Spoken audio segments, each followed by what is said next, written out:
Okay, here we are. Welcome, everyone. Day two of the live online summit, also sometimes affectionately referred to as the 7 Day Crypto Profit Accelerator. We're doing 7 days in a row. Here we are, day two. And this is a fun one because we're going to build on top of the foundation that we established yesterday. So, just a quick recap. Yesterday was all about, hey, bamboo theory. What happens when you plant the bamboo and it doesn't sprout right away? You got to be patient. Things are happening underneath the surface. When you see that massive growth, it's only because you took the time and effort and attention to lay the proper foundations in place. And more importantly, we talked a little bit about open loop learning, which means that, hey, if you're introduced to an idea that maybe you have no clue about, or maybe you grasp it a little, but you're still like, it's not quite clicking all the way, that's okay. Resist the urge to go immediately resolve that little bit of cognitive dissonance that is floating around between your ears. That's actually good. A little bit of tension inside of your brain. That's the discomfort that causes learning. And learning is uncomfortable always, any way you slice it. But any form of growth, personal, professional, financial, any form of growth has that little bit of discomfort. But that's partially, at least, how you know that it's working. Okay. So we're going to expand on all of that today. We're going to be talking about how how do you make money in DeFi? And it's easy enough to say like, oh, well, Brandon, you mentioned like some liquidity pools, and that's what it is, right? Well, yeah, if you just want like the label of a thing, sure, that's what it is. But there's more to it than that. There's concepts and a deeper understanding of what's at play, the mechanisms behind the scenes. So remember, we talked about principles, frameworks, strategies, tactics, tools, like this hierarchy of putting all this information together so that it works in a cohesive manner. And yeah, today we're going all the way down to the tool. And you go, wait, Brandon, we're going all the way from like higher order level thinking principles. We're going all the way to tools today. Yeah, and at first that might not make sense either because we're kind of like, well, all around. It's not like a linear flow, but I want you to understand what's at play because naturally, and we'll get to the strategic overview here in a little bit on a different day, but naturally your brain, when you see the strategy, your brain is going to go, well, yeah, Brandon, that's all well and good, but how does it work? I mean, I've had calls with mastermind applicants, literally hundreds and hundreds and hundreds of these calls. And always after they see the strategy, if they're newer to DeFi, always after they see the strategy, it's like, okay, that makes sense, like on a conceptual level, but how does it work? So I'm anticipating that at some point, most or all of you are going to be asking that question. And so, just as kind of a preemptive strike here, we're going to be working through, and I'm going to answer that question, how. And then when we actually get to the strategy day, then as we, oops, dropped my pen. As we work through the strategy, it's going to make way more sense because you'll have already thought through and hopefully understood, at least on a basic level, how the mechanism of DeFi works. So, to that end, I'm going to share my screen and we're going to get into it. Oh, and as always, if you have any questions along the way, drop those in the Q&A section. Usually we'll kind of work through all the content, and then afterwards we'll go through the Q&A and kind of answer any questions or whatnot that people have. Okay, sharing this. Great. Here we go. And you should be looking at a big whiteboard right now that says, how do you make money in DeFi? If that's not the case, please, please drop something in the Q&A and let me know that I don't have it, but it should be okay. All right, how do you make money in DeFi? Like I said, we're going to talk about the actual mechanism itself, okay? This is, hey, the cash flow that you keep mentioning, Brandon, like where does it actually come from?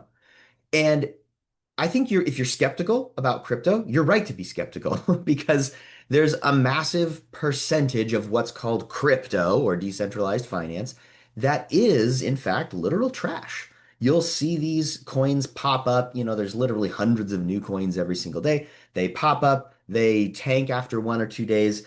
Very few projects actually make it more than, let's say, a month or two. And even of those, many of the projects that make it past the first couple of months don't really have any like inherent value to them. So the first thing that you might be thinking is, well, isn't crypto just this like money out of thin air? And again, you're right to be skeptical because there are crypto projects that most of them that are literally money out of thin air. Back in the day, I don't know if you guys followed the crypto news a while ago. You may have heard of the centralized exchange FTX, and it collapsed, so it's no longer a thing. But I mean, it was all over the news cycle. So there was this guy, Sam Bankman-Fried, SBF, everybody called him. And everybody thought, oh, he's the new crypto golden child. But what's unfortunate and kind of like in retrospect a little bit hilarious is when you watch interviews with him, and this is before the thing collapsed, okay? It was like still everyone thought, oh, this guy's the next crypto billionaire. They're just going hard and making all this money and they're super smart traders and all this stuff. But if you go to any interview that he did with, be it a crypto influencer or a podcaster or whatever, the way he describes the entire market was reflective of how he understood it. And it doesn't take a genius to figure out, oh my word, he literally understood it as the money out of thin air model. Meaning when you talk to him, he'd be like, yeah, well, imagine there's like there's an empty box and then a bunch of people put some stuff in the empty box and then you take stuff out of the empty box, but it gets more valuable because more people put stuff in the empty box. And you're listening to him and you go, you are describing a literal Ponzi scheme. And I don't mean, people say Ponzi for everything now. It's like, oh, well, that's a Ponzi, that's a Ponzi, that's a Ponzi. I mean, he was describing it as a literal Ponzi, where the only possible way you can pay back future investors is to get new investors, which is just a version of the greater fool theory. Okay. We'll get more into that in a little bit. But here's the other side of it. So that's kind of like the more skeezy side of crypto, where it's like, okay, this guy he literally understood the entire market as this silly game that has no value other than more people putting more money in and people taking money out. People have called Bitcoin that, okay? They think that that's the mechanism. So what I want to do today is shed some light on what's actually going on and how this whole thing functions. And the aim here is to show you that the cash flow you're getting is in exchange for you providing value to an ecosystem. And that's very, very different. Okay. So put another way, you are providing value to someone else's decentralized exchange platform. And because you are providing value, making it safer, faster, more reliable, you are being compensated for that. I'm going to lay out how that works, but just like from a higher level, understand you are being compensated because you are providing value to an ecosystem. And that's critical to understand from the get-go, because again, when we get to the strategic session, if you look at it and go like, that sounds like a Ponzi, versus if you look at it and go, oh, I see how I fit into this bigger picture and how I am contributing value. And in any good business, that's what happens, right? Hey, you provide value and you get compensated for it. All right. So the mechanism, and again, you might see this phrase everywhere, liquidity pool, or some people just call it LP. Now, we're going to draw this conceptual pool over here. That's this. And the pools, at the heart of the pools, are the innovation of smart contracts. So you hear about blockchain technology, you hear about smart contracts. Well, really, the innovation in technology is the code that allows for permissionless validation. What the heck does that mean? Basically, it means there's this neutral third party, which is not a human anymore. Well, that's scary. AI is taking over. No, no, not that. There's this neutral third party, that's the liquidity pool, that facilitates transactions. Because if you think about a regular market, the New York Stock Exchange, well, we need this big conglomerate third party entity in the middle of everything because otherwise it's just a mess, right? They're the ones who kind of categorize and bring order to the order book so that they can see, oh, so and so wants to sell these shares. Oh, so and so wants to buy these shares. We facilitate this transaction in the middle because we have all these millions of orders coming in. And so we can gauge what the value of those shares are based on quite a few different variables. The point is, there's this structured third party entity in the middle facilitating those transactions. Otherwise, if you wanted to sell any share of anything, I have 10 shares of Intel, you would have to go find an individual buyer, what they sometimes call OTC, over the counter. You'd have to go find an individual buyer and be like, hey, don't you want my shares of Intel? And they would have to agree to buy those at whatever the current market rate is. Okay.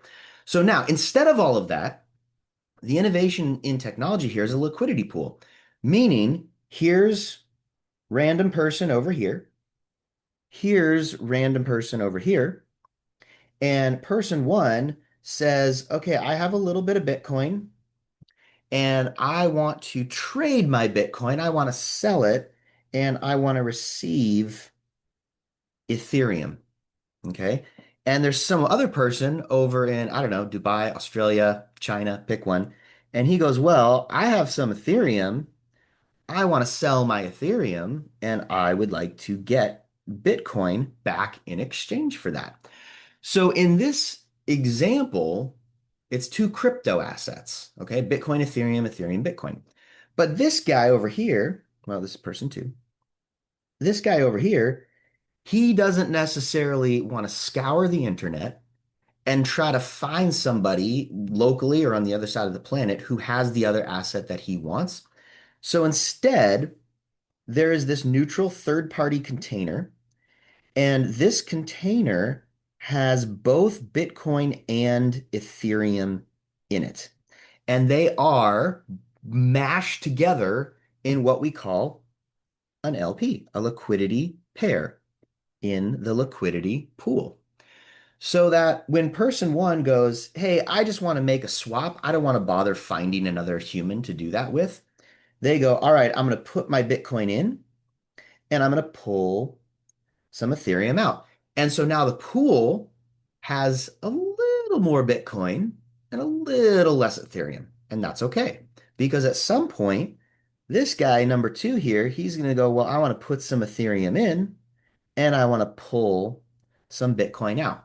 So now this is a very rudimentary, simplified example. We have two people going, I want to put in Bitcoin, pull out ETH. This guy goes, I want to put in ETH and pull out Bitcoin. Great.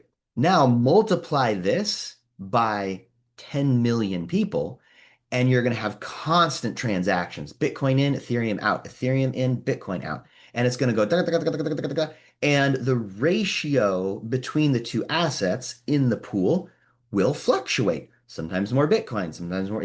But the point is, overall, it will remain balanced if, and this is the kicker, it will remain balanced if you have deep liquidity. Okay. So think about like an actual pool as a metaphor. If there's a little kiddie pool with like 20 gallons of water in it, and I chuck a rock in there, boosh, that rock upsets everything because it's a very tiny pool. There's not a lot of liquidity, water in there, and it's one big rock, kaboom, it messes everything up. But if you have deep liquidity, think of it as an Olympic-sized swimming pool.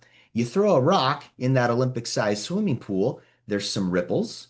It disturbs it a little bit, but then it kind of settles back down. So this the same kind of thing going on here. If a pool has very deep liquidity, individual transactions don't disturb that pool as much, which makes it less volatile. Okay. If there's not much liquidity, if this pool only has $5,000 of liquidity in it and someone wants to trade for $4,000, that's going to really upset the pool and it'll have a high, what we call price impact, which makes the chart for those assets in that pool much more volatile, and that makes it less appealing for long-term investors. So when I say that you are providing value to an ecosystem, what I mean is that you are contributing to the depth of this liquidity pool, making it safer and faster, more reliable, less volatile for every other trader. So if I run Uniswap, which is a very large and reliable decentralized exchange platform. We'll talk about centralized versus decentralized in a bit. But when I talk about Uniswap, one of the largest decentralized exchange platforms, they want their platform to be reliable and safe for traders because they want to attract more trade volume to their platform because it is kind of a competitive space. It's like if there's going to be X billion of trade volume per day, yeah, it's going to grow over time, but there is actually a finite amount. It might be billions, but it's a finite amount of trade volume.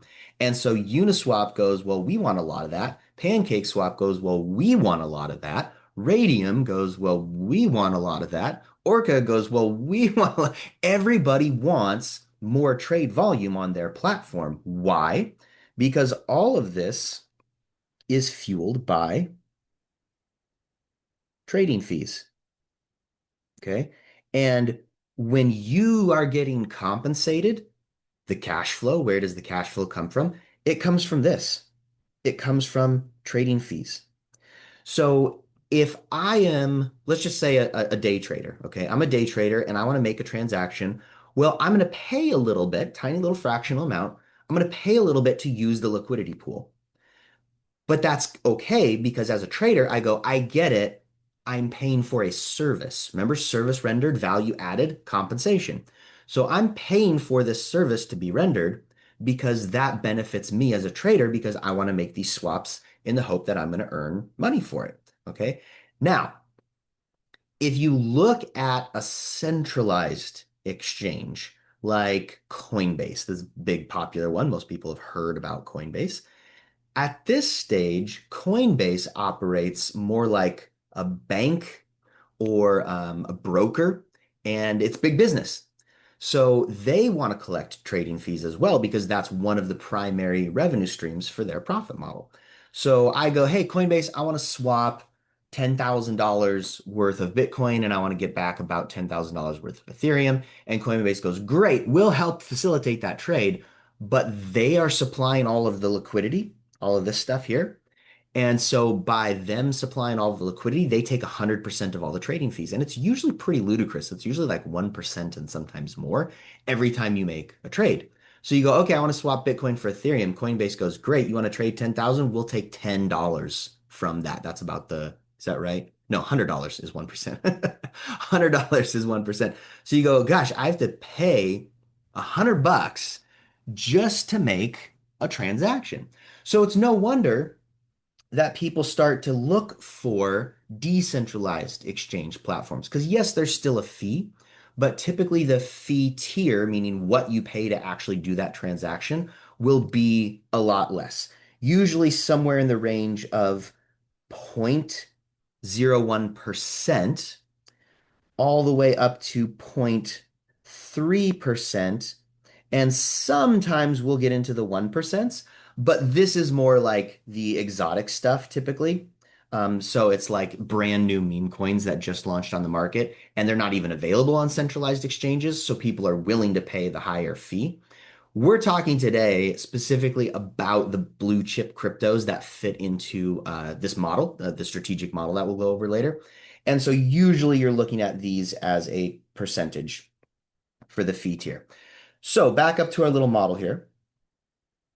Someone says, hey, I want to trade Bitcoin. Hey, I want to trade ETH. Hey, I want to trade ETH. I want to get back Bitcoin.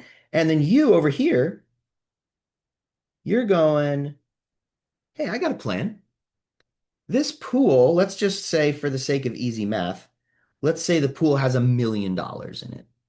And you go, well, hey, I have 10,000, but it's divided between Bitcoin and Ethereum, roughly 5,000-ish worth of each, whatever the current market value is. So I don't know, ETH is like 3,000 and some change now. So I don't know what that'd be like 1.6 ETH or something like that. and a fractional bit of a Bitcoin. So I want to mash those together. I'm going to create a pair, and then I'm going to take this 10,000 and I'm going to put it into this pool. I'm going to become a contributor to the entire pool. So in effect, this decentralized exchange platform, Uniswap in this example, PancakeSwap, whoever, they're in effect they're crowdsourcing their liquidity. They're saying, "Hey everyone, we want really really deep liquidity on our platform and we want to incentivize people to do that. Therefore, we are going to pay those people, the liquidity providers, a portion of the trading fees that are generated." So this is you over here and you go, "Great, I'm going to contribute to this." And if there's a million in the pool and you're contributing 10K, well, guess what? You have 1% contribution in that liquidity pool. Now, I don't know how much is going to be generated on a daily basis from trading fees. But remember that example we looked at yesterday. I opened a position with Sol in USDC, and the trade volume was over 300 million per day in trade volume. And then there was another little column that told you this is how much is being generated every day in trading fees. And I forget, it was something like, I don't know, 14 or 15,000 or something like that. So let's say this pool has a million in liquidity and the trade volume is, I mean, this is a popular pair. So let's just pretend the trade volume is 500 million on a daily basis. Okay. And that wouldn't be unrealistic when the market is really going. It might even get higher than that. So now there's all of these fees being generated and you are going to get 1% of what's being distributed across all the liquidity providers. Now, again, for the sake of math, I'm just going to make numbers up here because it's too hard to like figure it all out. But let's just say, for the sake of illustration, just an example, let's say 50,000, that'd be pretty good. Let's say 50,000 in fees got generated in one day. Okay. Well, do the math. 1%, we'll just scratch out two zeros. 1% would be 500 bucks. Okay. Now, to get 500 bucks a day off of 10,000, that would be pretty good. But we can just acknowledge, hey, just by way of illustration, if you have 1% of the pool, you would get 1% of those trading fees that are generated. Now, on the surface level, you go, that doesn't seem like a lot, Brandon. Like you're talking all this like 100% and what. Well, you just multiply by 365 to get an estimate, right? Because it's not going to be perfectly linear all year long. It's going to be like one day is this, one day is this, and up and down and up and down and up. But over the course of time, yeah, it's going to add up and accumulate and compound. So you go, great, if I stick in this pool and I keep getting my daily return, whatever that number is, then I can see how over time this makes sense, right? I'm earning a portion of trading fees because I'm adding value to this ecosystem. And remember, you're adding value in the form of deeper liquidity that makes someone else's project, in this case, an exchange platform, it makes someone else's project safer, faster, more reliable, less volatile. That is what you are contributing to the ecosystem. That multiplied by millions and millions of people, that is what actually brings stability to the decentralized finance ecosystem. So you can see how the innovation of blockchain technology, the innovation of smart contracts and the code that is behind that, it creates an environment. Remember this neutral third party, it creates an environment for permissionless validation. Okay. Now, don't go Google permissionless validation yet. Maybe at the end of the week would be a good time to study up more on that if you want to. But this was conceptually the idea behind any kind of digital currency in order for it to work. It would need the mechanism of permissionless validation. There were actually other attempts at digital currencies before Bitcoin. I forget all the names of them, but there's this book called I think it's called Digital Gold or something like that, that tells the story of Bitcoin. So not just like raw facts, but it kind of like tells the narrative that led up to it. And it includes the stories about like the guy who bought a pizza for 20,000 Bitcoin and that kind of stuff. But the idea was that there were other things that made an attempt to create this ecosystem of permissionless validation. Bitcoin was just the first one that like actually nailed it. So that's why people who read about it and look at the code behind it and observe how it's structured and how it actually comes together and provides all of these methods of transaction. That's why those people were the first to go, whoa, this is real, this is going somewhere, because not just the thing Bitcoin, but all of the conceptual ideas behind it could be applied to any number of different cryptocurrency projects. And that's why after Bitcoin came things like Ethereum, things like Solana, BNB network, all of these things that took that idea and built upon it to basically say, hey, we have the Bitcoin network and Bitcoin on the Bitcoin network, but what if we created a different blockchain network and then coded that one so that other things could be built upon it? Because with Bitcoin right now, and there, some people are trying to develop the BRC-20 network and it's kind of slow going. But originally it was the Bitcoin network and there was one asset to be traded, just Bitcoin, and that was it. And now people are expanding on that idea, going, oh, I can build a network. On that network, I can build other projects like decentralized exchange platforms. And on those platforms, things can be swapped and then we can keep building it on there. Okay. So, one of the best metaphors I like for all of this is internet. Internet originally was just a network of computer nodes. And you go, well, okay, that's cool, but what are we going to do on it? And originally it was like, well, we'll transact basic data, just a little data back and forth.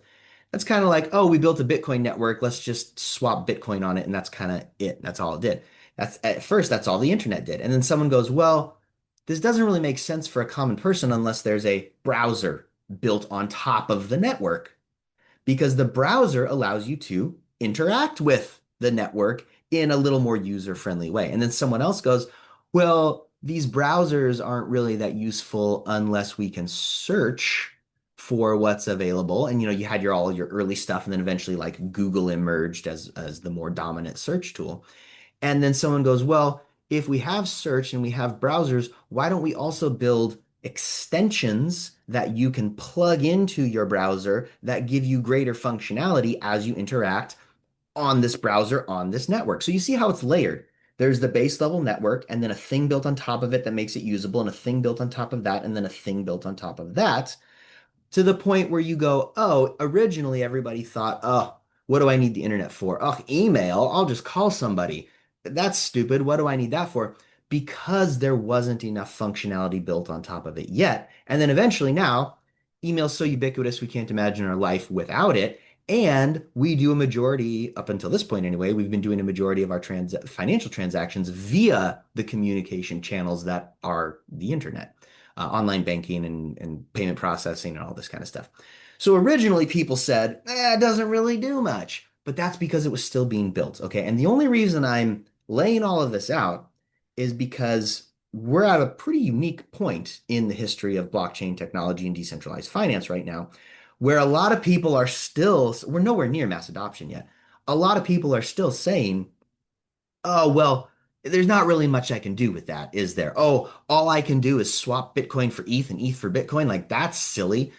But in the background, a lot of businesses and a lot of people are building stuff that will eventually layer on top of the base networks, whatever network that might be. And eventually, someone's going to kind of perfect and master what they call network interoperability, meaning it doesn't do me a lot of good to just interact on the BNB chain. What if someone else is over here on the XRP ledger and I want to interact with them, and someone else is over here on the Solana network? So eventually we'll have interoperability between networks.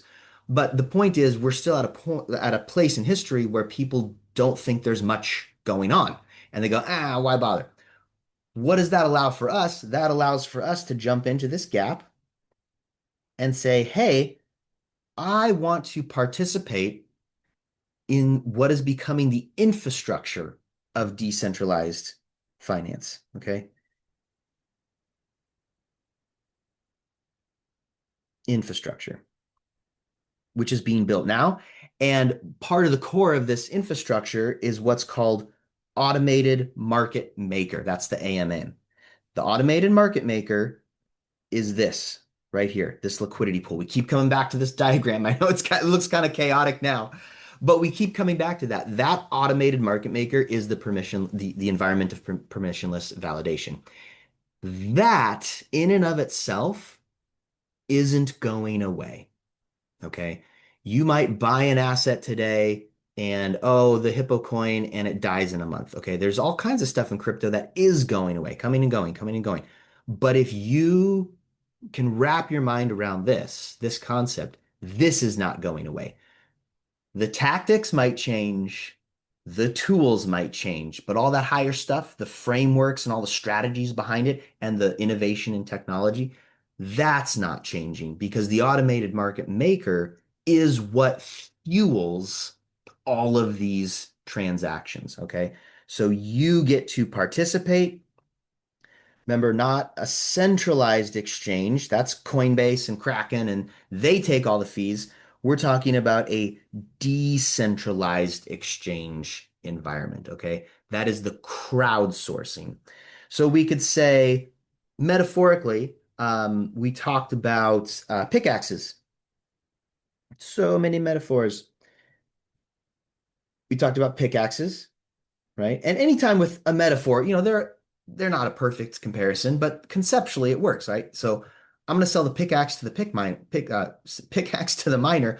I don't want to necessarily be a day trader, but I want to benefit and profit from the activities of all of the day traders and all of the trading bots and all of the longs and shorts that are being opened and closed every day. And I want to benefit from all of that. So I'm going to sell the pickaxe to the miner, meaning if I provide value to the miner, which is here's a tool that helps you do your thing, and the miner goes, great, this makes my job a lot easier and more reliable to get a good result. Thank you. Here's money for helping me and providing value to my experience. Same thing, the day trader comes along and goes, thank you, liquidity providers, not individually, but collectively. Thank you, liquidity providers, for allowing me to even have the opportunity to trade on these platforms. That adds value to my experience. Therefore, I'm fine paying a trading fee. And then the liquidity pool, the smart contract, distributes those liquidity fees to all the different providers. Okay, so there's pickaxes to miners. You can think of this as oh someone once used this metaphor. I thought this was clever.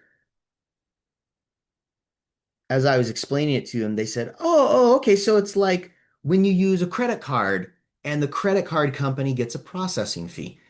Well, yeah, is that exactly what's happening? No, but metaphorically, conceptually, a similar idea, meaning the credit card company goes, hey, everyone, we're providing a tool, in this case, the ability to transact, and it makes it way easier. So now you can book an airplane ticket online and clickety clack some buttons and you're booked, right? So we go, cool, we're going to pay a processing fee to the credit card company for providing that infrastructure that allows these transactions to occur smoothly and make sure everything's legit and finalized. All the transactions are settled and finalized. So you get processing fee, and then now in this metaphor, of course, the credit card company gets all of the processing fees, but it's a similar-ish idea. It's just now that we're operating in a decentralized environment versus a centralized environment where one conglomerate business entity would take all of the fees versus individual investors like you and me getting to participate and collect a portion of those fees. We could say, all right, real estate could be a good metaphor to think about this as well. And this gets a little bit into productive asset versus non-productive asset, okay? So the easiest example is to say, hey, non-productive assets, they just are what they are. If I buy 8 ounces of gold and I hold it for 20 years. After 20 years, I have 8 ounces of gold. Now, when I sell it, it might be worth a little bit more down the road. But the point is, I had gold. Now, later, I have gold. It is non-productive in that sense. It just, as a commodity, it sits there. Versus a productive asset produces something else beyond just the potential resale value of that asset. Okay. So if I buy a Beanie Baby, I'm hoping that later I can sell the Beanie Baby and make some money for it. Versus if the Beanie Baby could somehow give birth to more baby beanies, Beanie Babies, baby Beanie Babies, then I would have the original and I would have an extra thing that would be a productive asset. Okay. Real estate is an example of a productive asset. I can buy the piece of real estate for $1 million. Then 20 years later, I sell it for $3 million. I go, great. I made money. But in the meantime, between the buying and selling of the asset, it does something else that produces rental fees. Okay. So I lease this out to someone, they pay me money, they get a valuable experience by living in that space or running their business out of that space, and they're paying me in this case in dollars. Okay. That's a productive asset. It produces something other than the thing that it is. And we could take that metaphor and apply it here. I'm saying, hey, I could buy Bitcoin. I could buy Ethereum. I could hold both of these assets in a wallet or a centralized exchange or whatever. And by the way, tomorrow we're going to talk about wallets, security, self-custody, all the non-sexy stuff that actually is the thing that keeps you in the game long term. So it's absolutely critical, but it's less sexy and it's not the thing that people often want to talk about. So I could buy my Bitcoin and Ethereum and I could just hold them.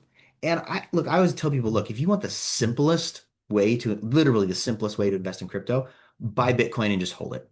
That's it. But you're working on a really long timeline then because you're able to just ride out the ups and downs and the 4 year cycles and all this stuff. You go, I'm just going to buy some Bitcoin. I'm going to dollar cost average in every month and I'm just going to wait 20 years and then I'm going to sell it all. That would probably be the simplest way.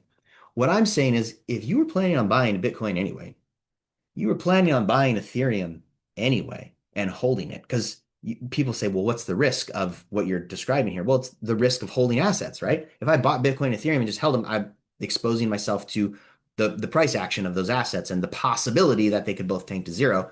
I don't think that's likely, but that would be considered a risk factor. If you're planning on doing that anyway, why not just add a layer? So we're going to add a layer of productivity.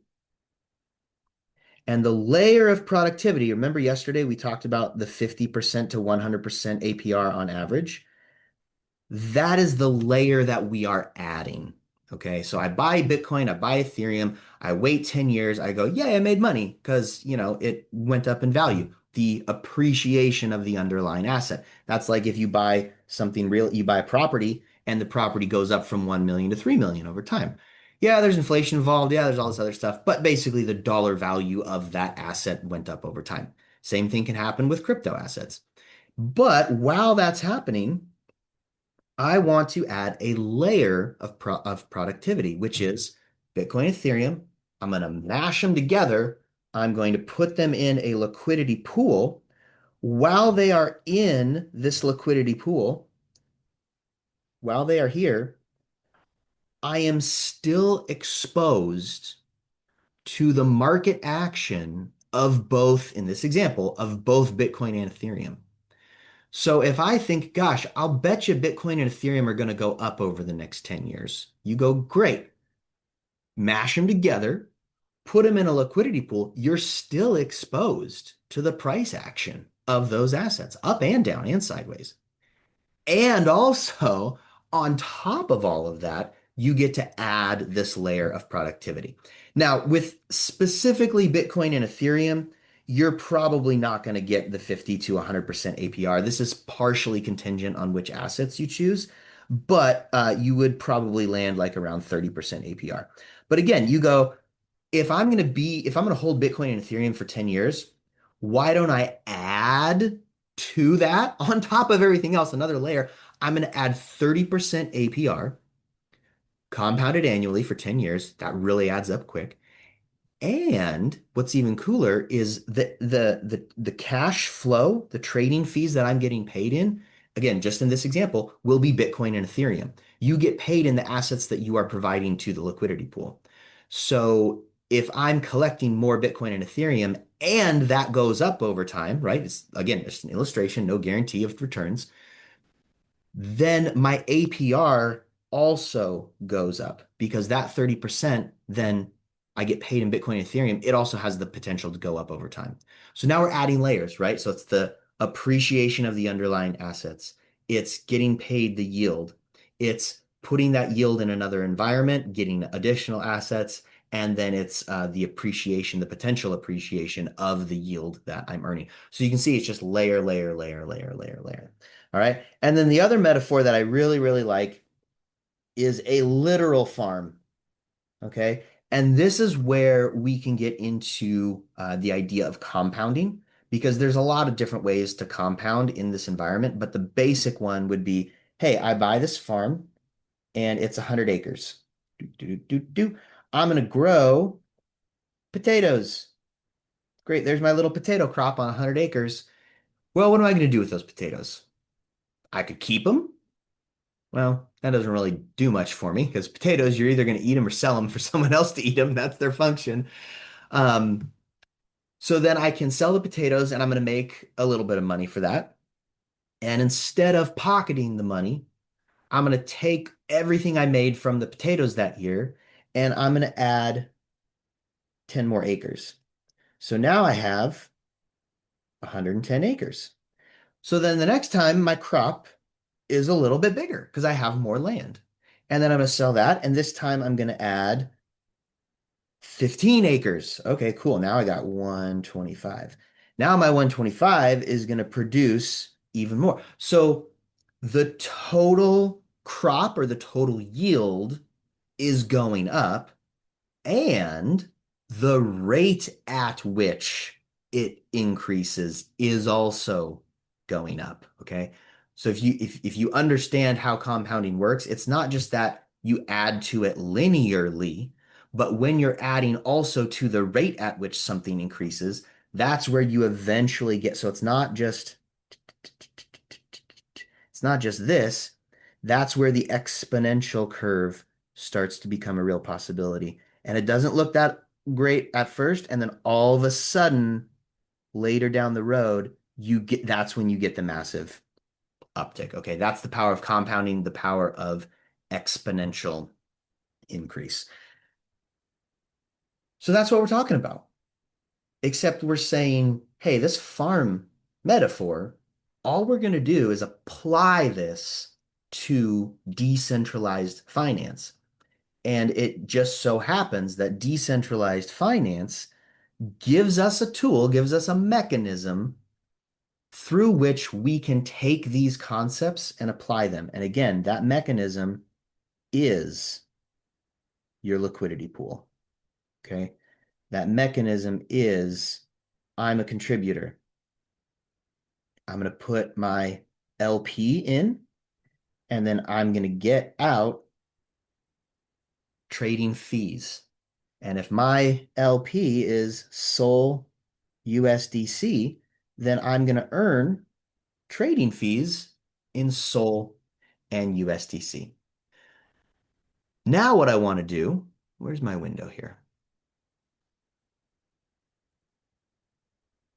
It's probably not healthy to look at this every day, but for the sake of our training, I want to show you the position that we opened yesterday. Remember, I said, hey, I'm going to do this. Don't do it yet. And I stick by that. Like, still don't do this. I got a few questions of people like, what should I set the range to? Should I open Sol USDC? I'm like, no, don't do it. Don't do it yet. This is just to show you. This is just illustrative. Okay, so I'm going to pull up the portfolio here. Remember, we went to Orca. We opened a very small position, $60. And remember, okay, we're exposed to the market fluctuations. The balance is less. You go, but Brandon, you put in $60. Why is it less? Well, because Solana, USDC is stable, but Solana fluctuates. That's okay. That's part of the game. I look at this and I don't freak out going, oh, I lost 10 cents because it went down. No, I look at that and I go, all right, that's just Solana doing Solana things. It's going to go up. It's going to go down. It's going to go sideways. It's not a realized gain yet.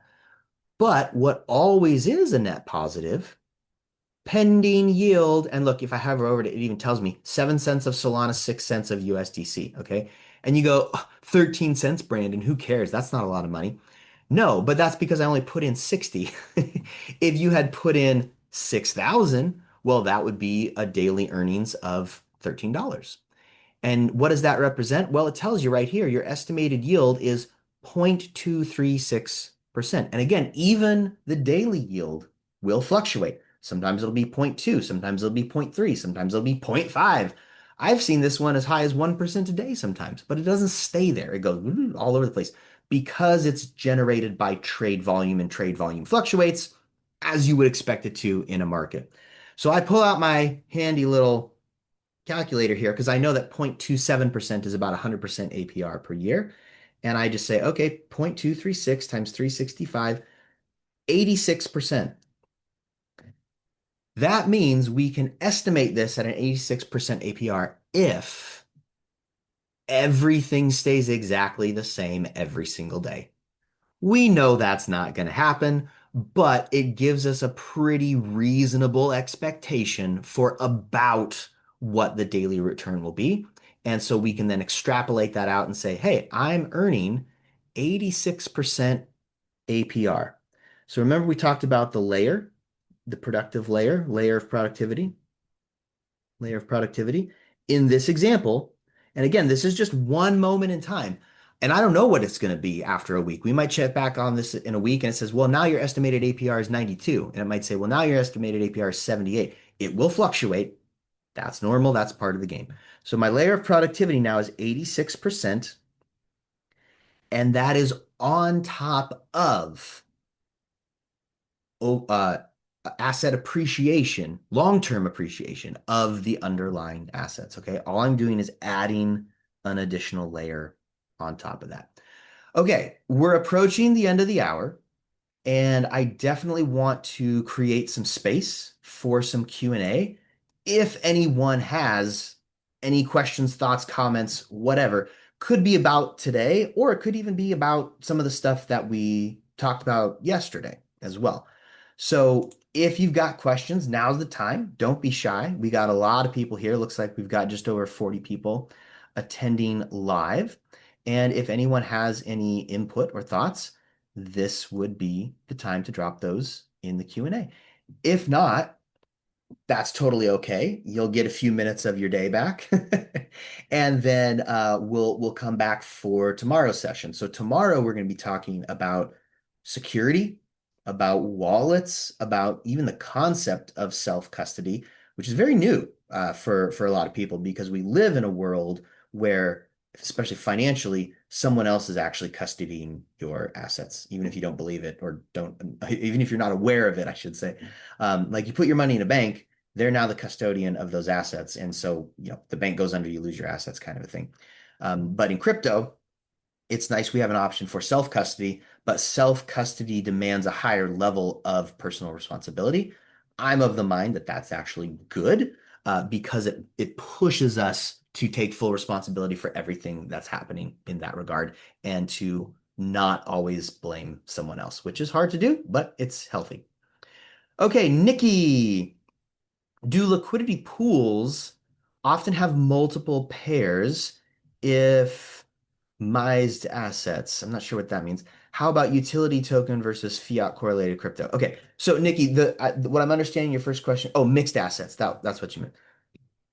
Often have multiple pairs of mixed assets. So one liquidity pool will typically have two assets in it. So Sol USDC. And then if you want different assets, there would be a different liquidity pool for those assets. Utility tokens versus fiat correlated crypto. How about? Well, I don't really know what you're asking, so I would say, how about it? Yes.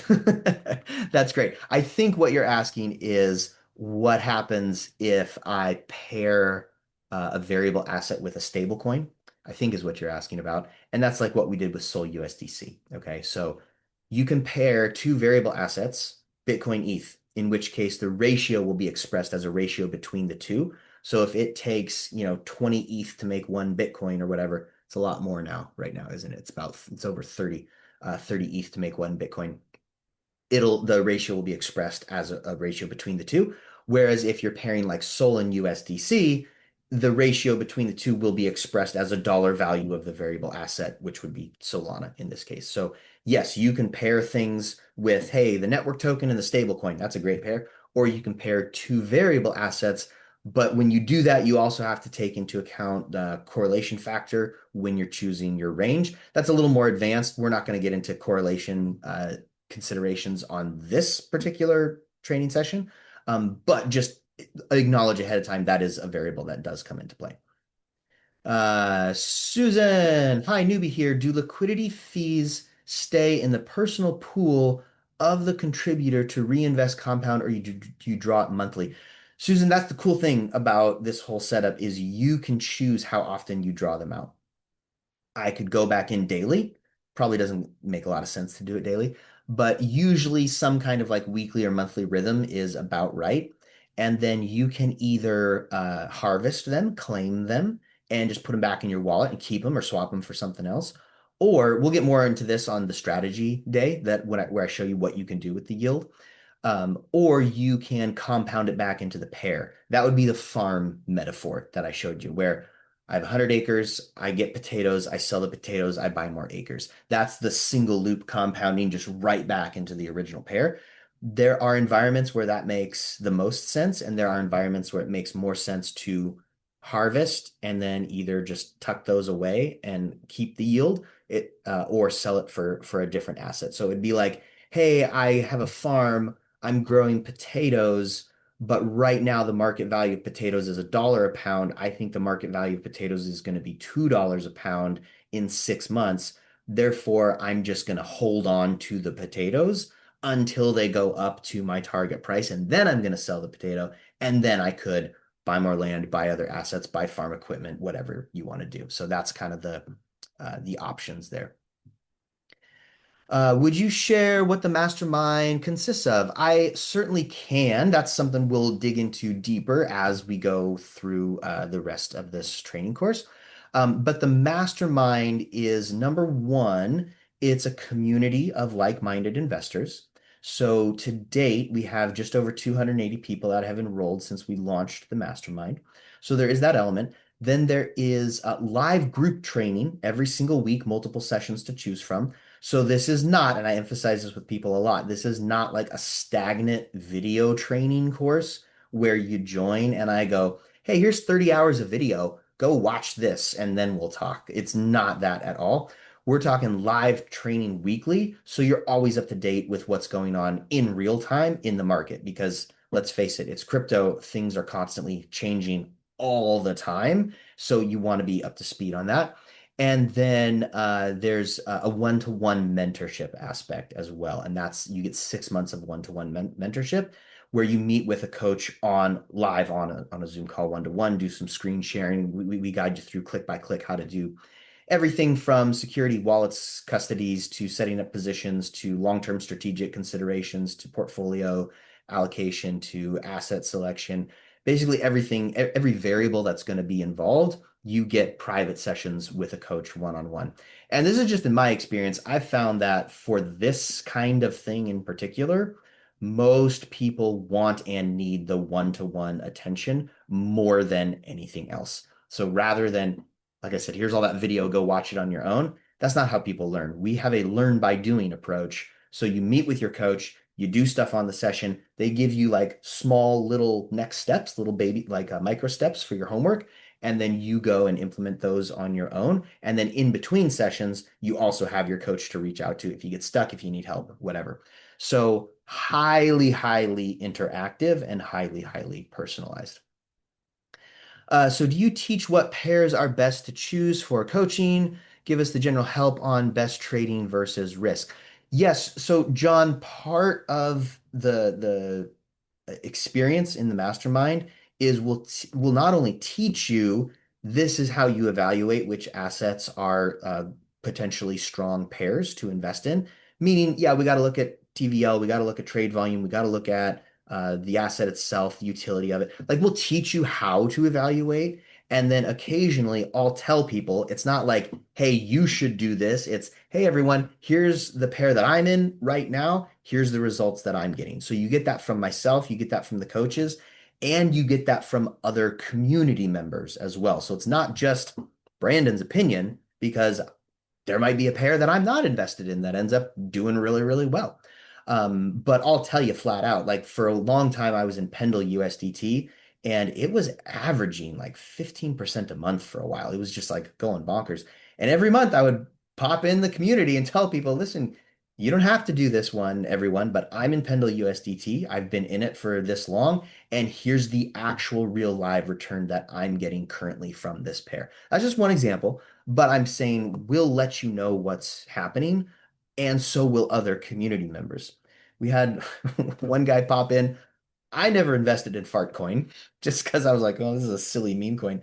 But there were other people in the group who said, hey, I put a couple grand in the Fartcoin Soul pair, and it's been getting me 2 to 3% a day for the last month.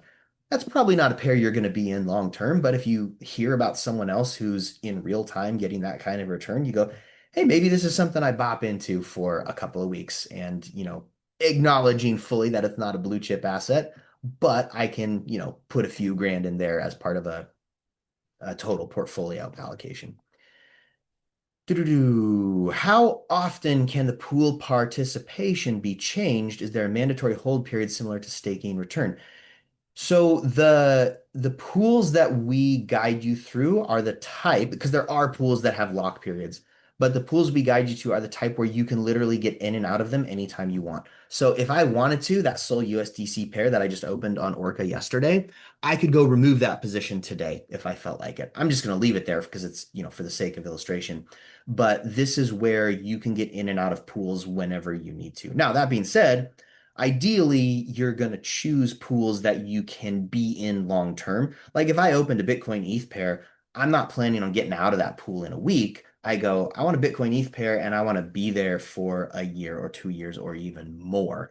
So part of the premise of the strategy, which we'll review on a future session, part of the premise is getting into pairs where there are two blue chip assets that you already believe in long term.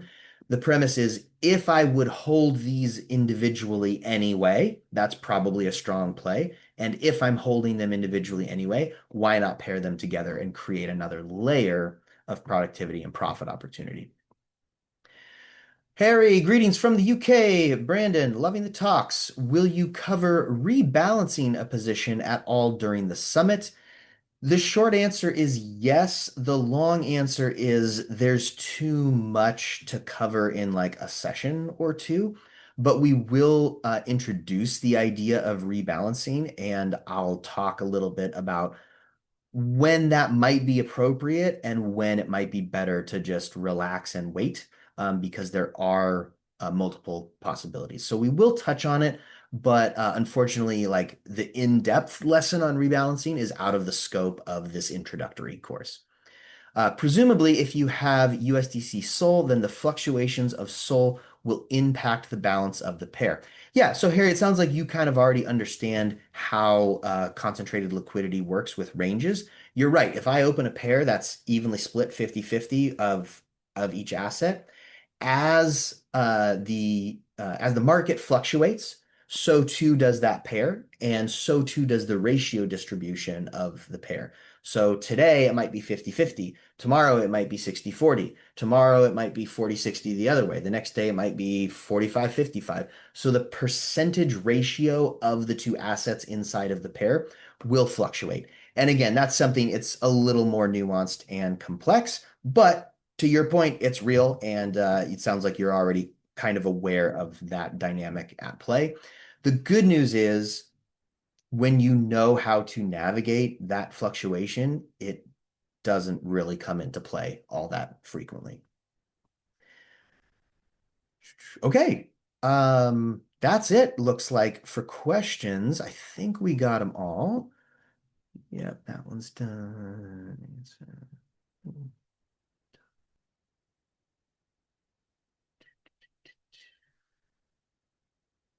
All right. And yep, we're at the top of the hour. So if no one else has any final questions or thoughts, we'll close the session for today. And then, as always, we'll be sending out the replay later today, and replays will be available for 24 hours. And then I look forward to seeing everybody back here live tomorrow, 9 a.m. Pacific time, 12 o'clock Eastern time. And we'll talk about, like I said, the not so sexy, but absolutely necessary stuff. What's the first rule of investing? Don't lose money. If all you do is learn how to not lose big, you're actually winning. And obviously, we want to win beyond that. But the idea is you need to set yourself up with a few basic things first in order to prevent very bad things from happening. And when we appreciate when bad things don't happen, that sets us up actually long term for longer term success. All right. Thanks, everyone. Have a wonderful day, and I will see you again tomorrow.